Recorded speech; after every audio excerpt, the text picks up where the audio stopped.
warahmatullahi wabarakatuh. Bertemu lagi dengan saya Ani Yuliani. Nah, di mana di sini saya akan membahas materi mengenai sistem tata surya yang berpusat pada komet. Lebih jelasnya kita langsung cus video. Untuk pembahasan kali ini saya akan mengulas mengenai komet, yang mana komet meliputi pengertian, karakteristik, bahan penyusun, bagian, jenis, dan contoh komet. Sebelum masuk pada materi, terlebih dahulu saya akan memaparkan tujuan dari penayangan media ini, yang mana media ini bertujuan untuk agar peserta didik mendeskripsikan pengertian komet dengan tepat, mendeskripsikan karakteristik komet, dan menjelaskan bahan penyusun komet. Nah, untuk sejarah komet dimulai pada zaman leluhur dulu. Orang dulu beranggapan bahwa komet dipercaya sebagai suatu pertanda akan datangnya bencana besar. Sementara bangsa Cina beranggapan bahwa komet merupakan objek ruang angkasa yang beredar sama halnya dengan planet. Dan bangsa Yunani beranggapan bahwa komet merupakan fenomena atmosfer yang disebabkan oleh uap air permukaan bumi. Serta banyak lagi asumsi dari para ahli tentang fenomena komet dari masa ke masa, sehingga pada akhirnya setelah ditemukannya penelitian oleh Isaac Newton dan didukung Edmund Halley, pada temuannya disimpulkan bahwa komet yang merupakan objek yang mengelilingi matahari, sama seperti kebanyakan objek di tata surya, di mana komet itu berasal dari awan Oort yang merupakan bagian di luar dari sistem tata surya. Komet ini merupakan benda langit kecil berekor yang mengelilingi matahari, tetapi tidak seperti kelompok asteroid. Jadi jelas bahwasanya komet tidak seperti asteroid ataupun kelompok planet maupun bintang lainnya.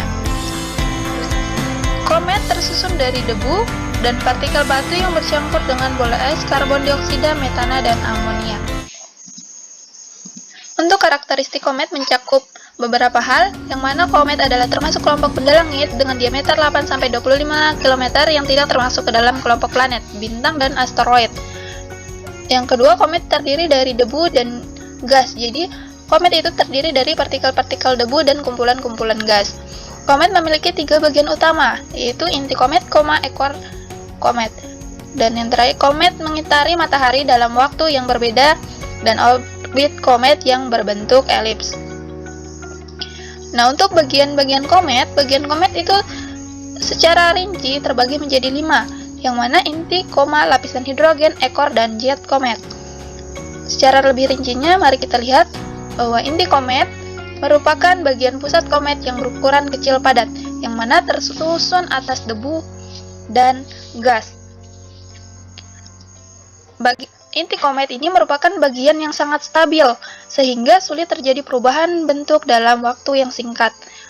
Untuk komet, komet ini merupakan daerah kabut yang berada di daerah sekitar inti komet. Nah, koma terbentuk ketika komet mendekati matahari. Kemungkinan koma ini merupakan gas hasil penguapan dari materi inti komet saat terpengaruh oleh matahari. Kemudian awan hidrogen. Nah, awan hidrogen ini merupakan lapisan yang menyelubungi bagian koma. Lapisan ini tidak tampak oleh mata secara langsung. Lapisan ini tersusun oleh gas hidrogen. Untuk ekor komet, ekor komet ini merupakan gas bercahaya yang terbentuk karena terjadinya penguapan dari materi komet. Arah ekor komet ini selalu menjauhi matahari karena terhempas oleh angin matahari. Ekor komet sendiri terbagi menjadi 2, yang mana ekor gas yang berbentuk lurus dan ekor debu yang berbentuk melengkung.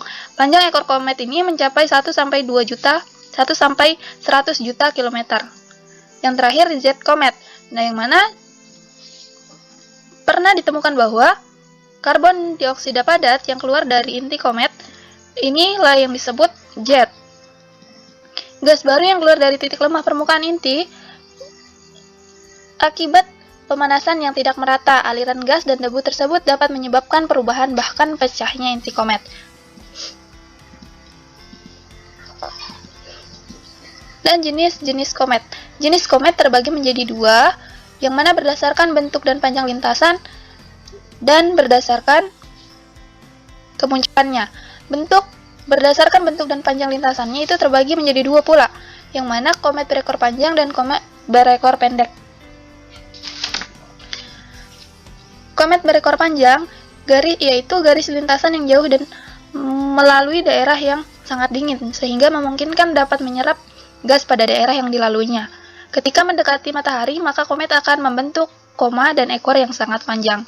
Sementara untuk komet berekor pendek itu komet yang garis lintasnya sangat pendek, kurang menyerap gas yang dilaluinya. Ketika mendekati matahari, komet tersebut melepaskan sangat sedikit gas sehingga hanya membentuk koma dan ekor yang pendek. Dan berdasarkan jumlah munculnya terbagi menjadi dua, komet periodik dan komet non-periodik. Nah, komet periodik ini komet yang mempunyai periode revolusi beberapa tahun, puluhan tahun, bahkan 200 tahun. Anggota dari kelompok ini sudah ada sekitar 150 komet. Dan untuk komet non-periodik, komet ini diduga mempunyai orbit yang panjang dan lama, sehingga jarang ditemukan. Komet yang hanya pernah ditemukan sekali dan diamati. Untuk contoh komet, yang pertama komet Kohoutek, yang mana komet Kohoutek ini adalah komet periode panjang ditemukan pada tahun 1973. Yang kedua, komet Halley, yang merupakan komet yang unik, berukuran cukup besar dan mempunyai orbit yang tetap.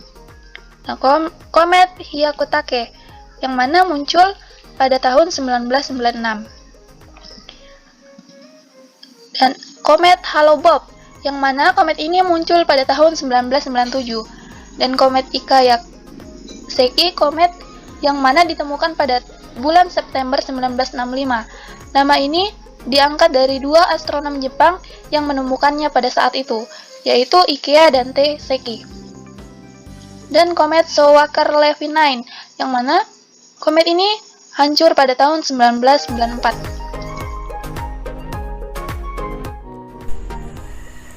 Alhamdulillahirrabbilalamin, itulah pemaparan materi mengenai komet.